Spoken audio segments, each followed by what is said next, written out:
Ел егемендігімен қатар өрілген әр қазақстандықтың да өзіндік тәуелсіздік тарихы қалыптасуда. Тәуба деймін, дербес Қазақстанның қарқыны қандай мықты болса, менің де азаттықпен ұштасқан тарихымда адуынға толы.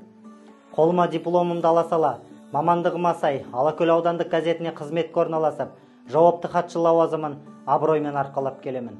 Бұнымен қатар, облыстық Жетісу газетінің тілшісі, Алакөл аудандық маслихатының депутаты, Жетісу адалдық алаңы жобалық кеңсесі аудандық филиалының басшысы, Алакөл ауданы әкімінің сыбайлас жемқорлықпен күрес бойынша кеңесшісі, жастар мәселелері қоғамдық кеңесінің төрағасы, бір арман қайырымдылық қоры мен еріктілер тобының жетекшісі болып отырмын.